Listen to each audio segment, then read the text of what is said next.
Ang ating mundo ay puno ng mga himala at misteryo, mula sa kagubatan, mga lawa, hanggang sa kagandahan ng mga bundok. Maraming kakaibang mga bagay ang ating makikita at mararanasan. Dahil dyan sa episode na to, muli nating dinalaw ang lawa ng Tabeo.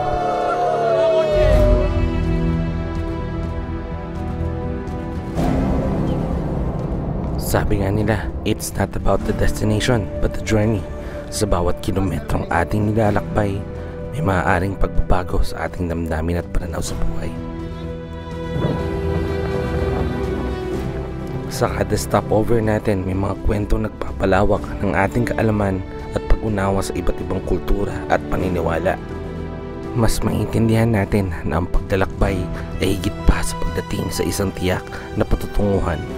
Ang lahat ay patungkol sa pagpapahalaga sa bawat sandali, sa mga taong ating nakakasalamuha at sa mga aral na ating natututunan. Hello po. Kaya't samahan kami sa aming muling pagdama ng hiwaga ng Lake Tabeo.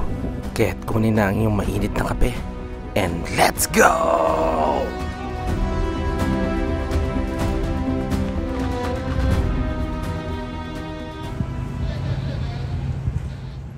Dito na nag-umpisa ang adventure namin sa Pasig.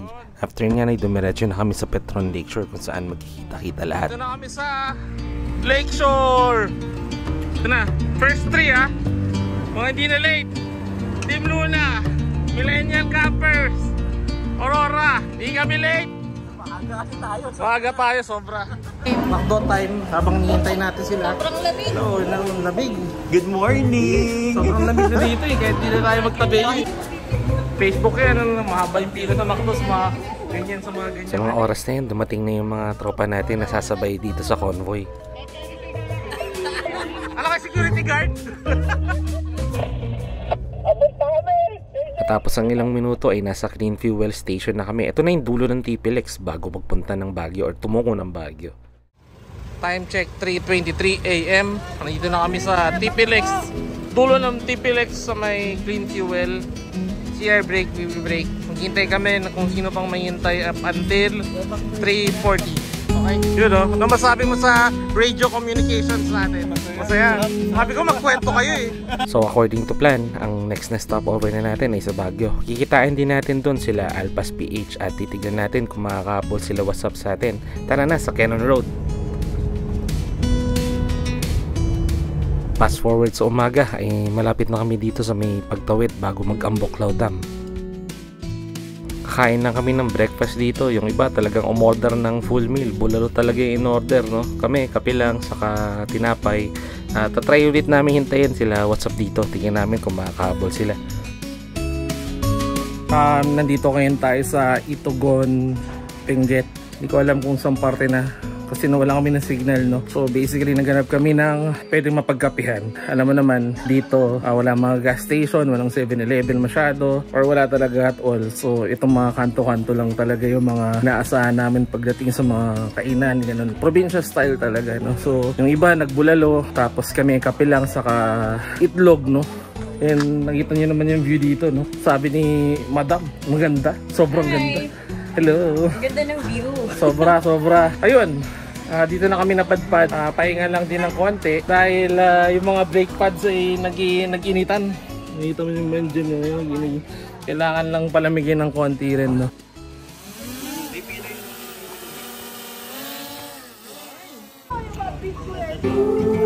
At dahil naibsan na yung pagod at lahat at di na amoy brake pads, no? So konting orientation ulit kung ano yung gagawin natin based sa plano. Kami, kailangan pa namin mamalengke sa Kabayan. Yung iba, didiretso na talaga sa Lake Tabeo. Heart filled with worries, no more. In a world full of sorrow. Just like I've said nung nakaraang vlog ko sa Tabeo, walang pagod sa biyaya na to. Grabe talaga yung view eh. And I'm pretty sure ganun din yung naramdaman ng mga kasama ko dito. So many years, too many tears on your pillow, on your pillow. Matapos ang konting minuto ay nag-stopover kagad kami sa Ambuklaw Dam. Napakaganda naman kasi hindi pwedeng mamiss tong stopover na tour view. Out of the darkness, it all seems so heartless. Oh, correction na, hindi pa to mismo yung Ambuklaw Dam. Mga ilang minuto pa bago marating yun. Siguro dadalawin na lang namin or sasadyain sa susunod na taon. At nagpatuloy ang aming paglalakbay papuntang Lake Tabeo. Far away until you're out of sight. You're out of sight.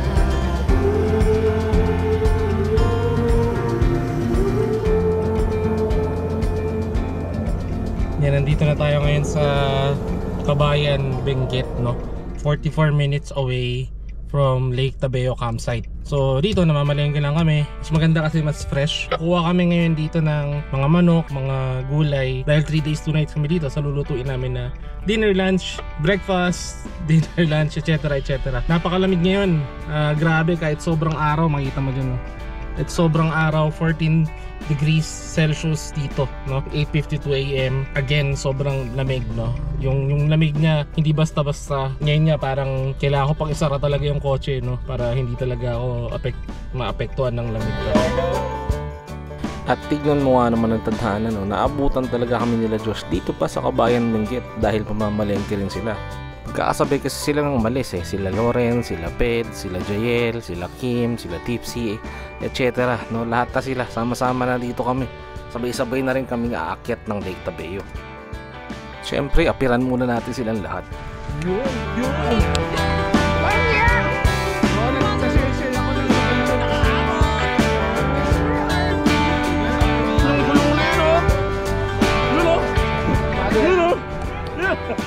Nag-cost yata kami ng traffic dito, so pasensya na po. Ang dami kasi namin na malengke. Dito na kami na malengke para syempre fresh yung mga gulay na mabibili namin. Update lang sa temperatura dito, 14 degrees Celsius.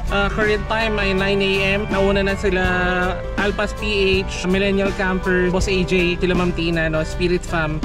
Dito nakahabol. Actually nakahabol, tingnan nyo sa feed. Nakahabol sila Josh, Kim, no? Sila Lawrence, at namamalengke na rin sila. So halos sabay-sabay na kami papunta sa campsite. Ayos! After mamalengke ay gumora na kami. Ito na yung parte na puro paahon papunta ng Lake Tabeo.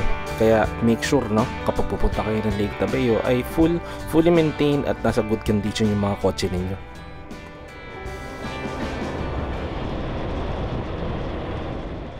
At yun na nga, habang pinabagtas namin yung paakyat ng Lake Tabeo ay may isang muntik na masiraan sa amin.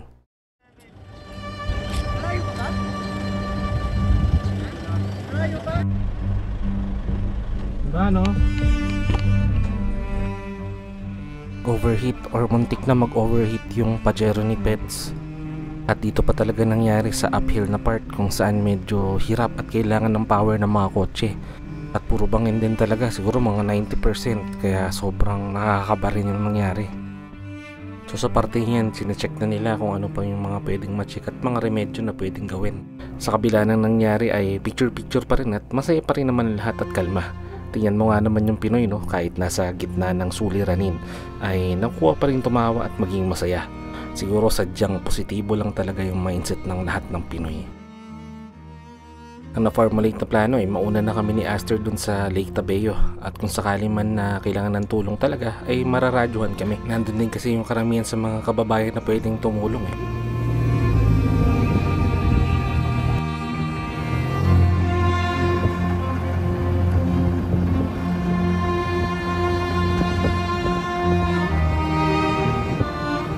Matapos ang lang minuto ay natanaw na namin ang aming mga naunang kasama. Isa lang ang ibig sabihin niyan, nandito na kami sa Lake Tabeo.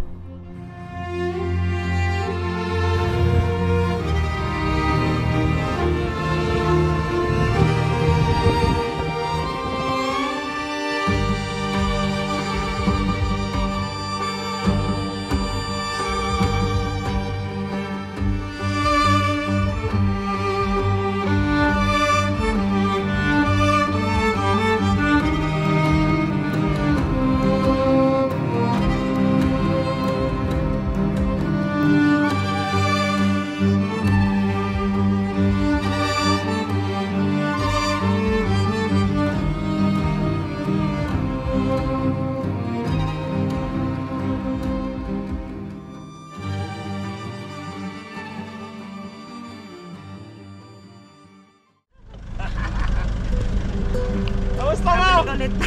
Tama, ma'am. Akala ko doon ka na sa ano, ma'am. Hindi ka na uuwi. Umuwi. Time check, oras na para matulog. Si setup na lahat dito. Kamusta Boss AJ ang biyahe? First and last ko na to, Ops. Lagi nakakatakot. Katakot eh. Katakot. Pasahero ka lang eh. Siya pa yung ayaw eh, no? Ito na pinaka-challenging ko so far. Kita mo yung may apoy pa? Mamaya yung challenge natin sa gabi. Yun natin yung lamig. Yun. Ayun, paano tayo makakatulog sa lamig? Ayun, gantong-ganto pa rin. Anniversary Tabeo camping namin today up until Sunday. January din kami last year pumunta dito at January din kami this year pumunta. You can see ang dami ng mga stickers dyan, no? Nakita ko pa si Road Tripping Adventure, sticker nila Jack, etc. Camp Diary. Lumawak yung camp areas, no? Dati kasi parang ito hindi pa halos nakakampan, pero ngayon almost every area dito sa Tabeo pwede na talagang pagkampan. Good job. At oo nga pala, hindi ko nabanggit na okay na yung kotse ni Peds. Nakapagpa-cool down na at umandar naman. Kasama na namin sila dito sa Tabeo at ready na rin sila mag-setup. Actually kami nakapag-setup na rin, kaya gala muna tayo ng konti sa campsite.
Talapit na rin magtakip silim at magdi-dinner na rin. Mangulit muna tayo dun sa mga tropa natin. pa yan. Ilang bundok ang dinaanan yan.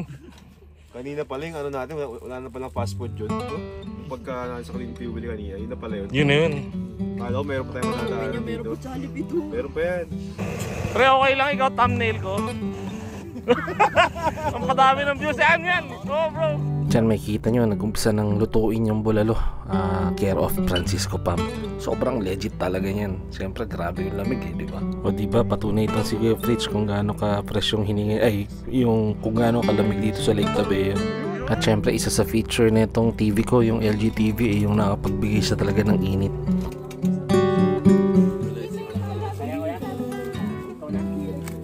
Meron pala silang ganito. Hindi tayo mapahiya sa pagluluto natin kay Bossing Mark. Pwede dyan sa kabilang side, tapos yung kabilang side yung mga pare, yung mga anong amoy? Amoy singit ni Boss Mark. Tatay Chads, thank you. Camp Cafe. Thank you. Uy! Maraming salamat, Boss Lloyd. Yung salamat ko, Sir Lloyd, kapag ka nabigyan na ako nito. Yeah. Matik yan. Para sa atin lahat yan. Salamat, Boss Lloyd. Love you. Lubos na pasasalamat ulit sa Camp Cafe kay Boss Lloyd De Jesus at saka sa Benens Bilao para sa delivery nito. Try nga itong picturean bro. Grabe naman. The barbecue man. And Merry Christmas. First impression. Anong feedback mo ngayon sa Tabeo? Yung malamig dito. Kita mo naman ang very cozy na Christmas feels. No, Mami. Sama ka sa vlog, Mi. Yun. Mamas ko po. Hello. Ano pong niluto nyo? Sarap. Mga sabaw, puro sabaw. Bulalo sa kanila. Namin lechon belly, saka mga inihaw na stuff. Yung mga pang-high blood, ganun. So good luck. Sana naluto agad kasi alang effort do, pare. Pre, pogi mo. Kaya sarap mo, pre. Opa. Annyeonghaseyo. Annyeonghaseyo. Arigato sa imong tanan. At sabihin, ipaalala sa iyo. Parang Pasko, ganun talaga yung naramdaman ko nung mga oras na yan. From the setups, sa mga nilulutong mga pagkain na sinishare namin sa bawat isa, sa tugtugan, sa kantahan, sa mga kwentuhan. Tapos may mga pagtawag-tawag pa sa mga pamilya kasi nga may styling kami dala. Sana palagi na lang or araw-araw na lang Pasko, no?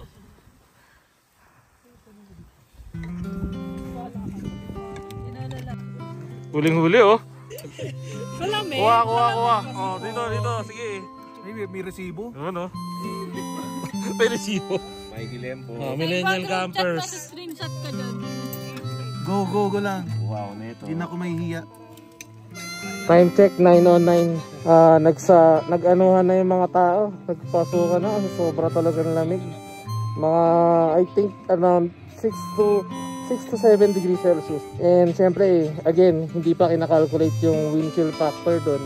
Kaya naman yung lamig talaga pag humangin tagusan sa balat. Pero sobrang sarap ng food namin for our day 1 dinner. Bukas exciting. Hindi natin kung makakatagal pala. Hindi alam kung may uuwi ba o ano. Kaya talaga mag-stay pero so far, best experience. Yung iba baka di alam kung uulit pa ba. Kasi syempre iba-iba naman yung mga katawan ng mga tao. Yung iba lamigin. Yung iba kaya namang i-tolerate yung lamig.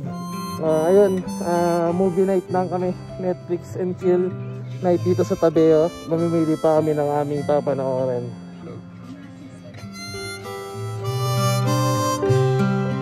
At dito magtatapos ang day 1 ng aming Lake Tabeo adventure.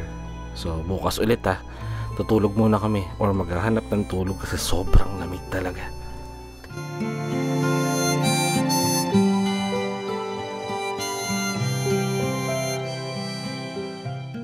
Kinaumagahan,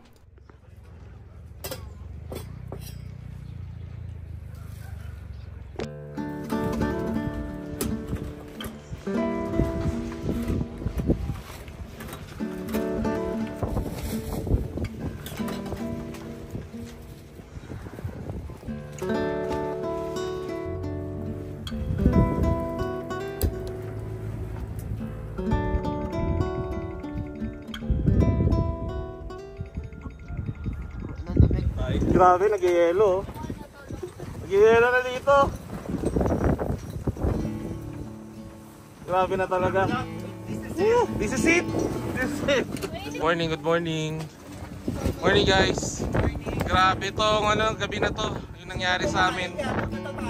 Oh, sobrang hangin. Ngayon lang daw yan. Actually, sa totoo lang. Sabi ni Ma'am Jerin, no? Lakas ng hangin kagabi Oo. Talagang madidinig mo sa loob, nagpaplapan. Kala ko nga umuulan kasi may patak. Parang may taras ko gumaganon. Pala yung umiihi ako sa tent niya. Tingnan mo Mario. See your clouds, man. So yun lang. Day 2 na namin dito sa Tabeo at nagpunta ng breakfast. Aking labidabs. Ano yung luto mo? Chupas. Ganda ng forma mo Para kang lokal na yung yung artista na sa shooting, no? Parang gano'n, no? Parang si Liza. Sige. As a camper or overlander, isa talaga tong Lake Tabeo sa may pinakamaganda at pinakamasarap na umaga. At alam niyo kung bakit? Kasi sa umaga nagtatagpo yung init ng araw at lamig ng panahon. So saktong-sakto talaga. Alam mo yung dampi ng init ng araw sa balat mo, tapos yung hampas ng lamig ng hangin sa Tabeo.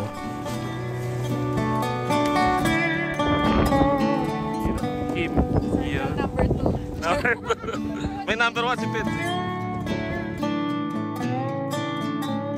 So ito na, first breakfast of the Tabeo trip, second anniversary trip. Nakasarap ng champurado. Si naglugaw si Johan. So yun ang technique kapag sobrang lamig. Ayan, pakuha ka ng sopas, sawa ka mo ng ganito para mainitan yung kamay. Ito na, lokal. Iiwan na namin dito si Kamusta yung pamumuhay nyo po dito sa Benguet?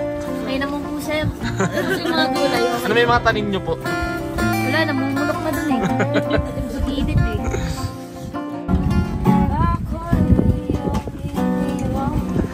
So dito, pag nag-camp kayo sa Lake Tabeo, may libreng coffee, no? Doon malapit sa may CR.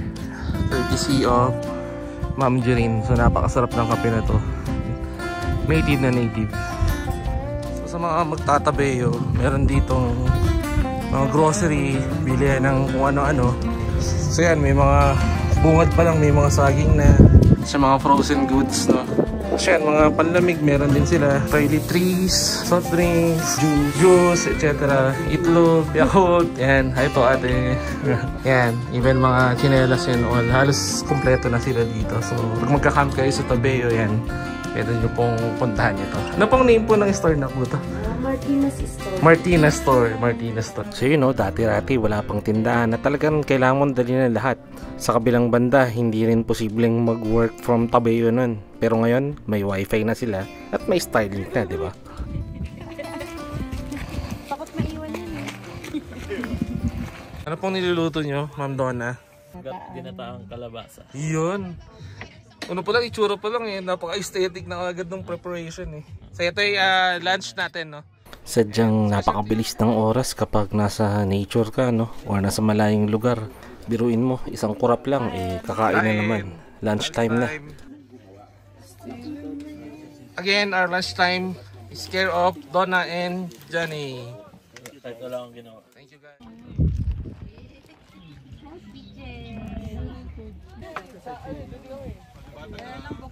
Pahapon na ng mga oras na yan at walang ibang sumasagi sa isipan ko kundi yung kung gaano kami kaswerte na nararanasan namin itong mga gantong lugar sa mundo.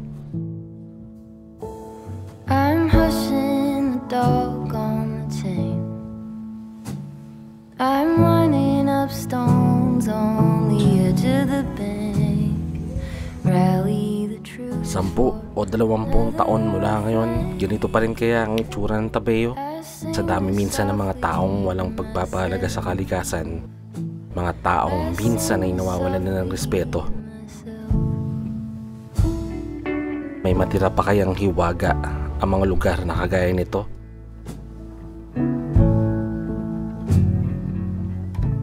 Hiwaga na nagbibigay buhay sa lahat ng nakapaligid dito. There's no way to speak. Hiwaga na nagbibigay sa atin ng pag-asang kaya pa nating isalba ang nag-iisa nating mundo. Bracing for news that I can't bear to hold while I'm singing this song to myself. I sing this softly to myself.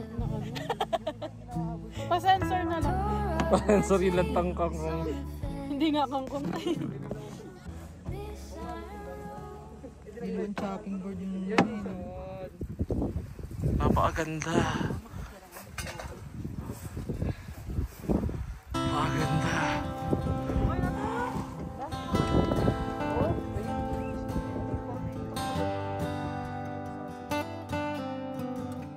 Hindi man kita yung buong paglubog ng araw, pero nakita nyo naman sa video, di ba?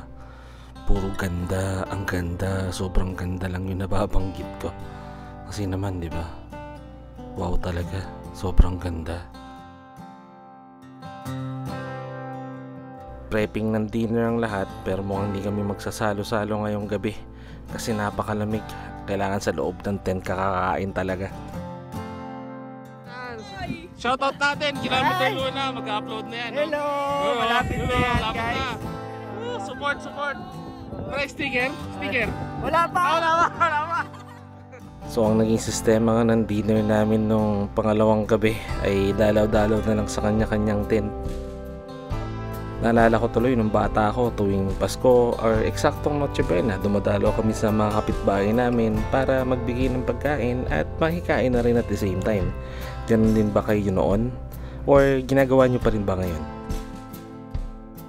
At natapos ang gabi na punong-puno ang aming mga tiyan at sobrang puno rin sa saya ng aming mga puso. At kinaumagahan. Good morning.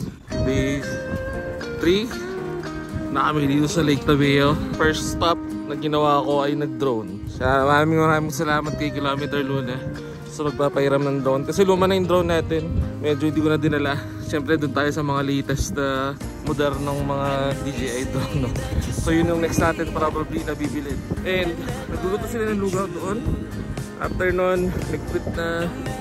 And then off to Baguio para mapili ng pasalubong or kung ano ba naman daanan. No? And then Manila na. Ito na yung pinakamalungkot na part ng adventure namin. Nagpapakap na lahat at nagpapaalamanan na.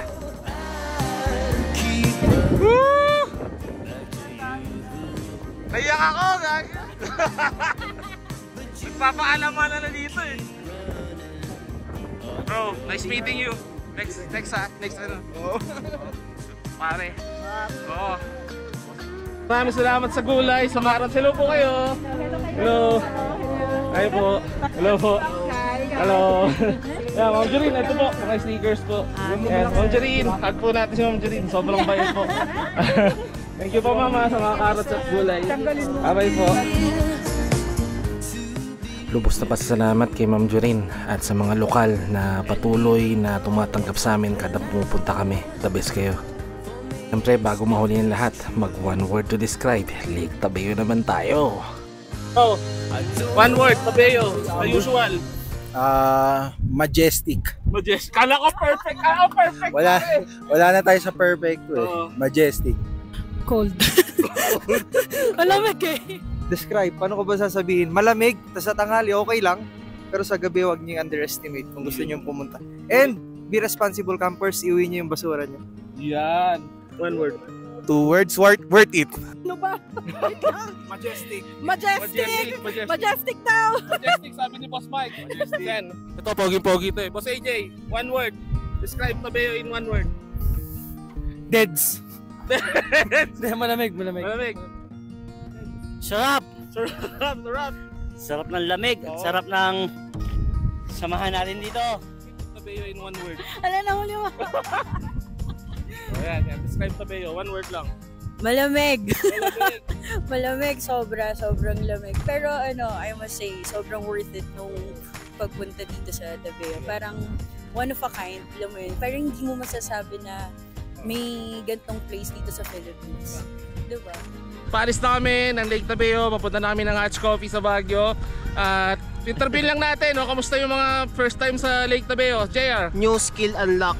Maghugas ka ng sobrang lamig. Donna? Sobrang lamig. Sobrang lamig. Then? Babalikan to. Yun, Yana. Nangailangan na po ako ng magano ng heater next time. Hector pala. Bittersweet! Yun! Masaya. Bittersweet. So napaka worth it ng experience dito. Hopefully lahat nag-enjoy. At special shoutout kay Ma'am Jerine saka sa Pedro family sa pag-accommodate sa amin. Hanggang sa muli sa susunod na Off the Grid series ng Gel Esteban. Bye-bye! Woo!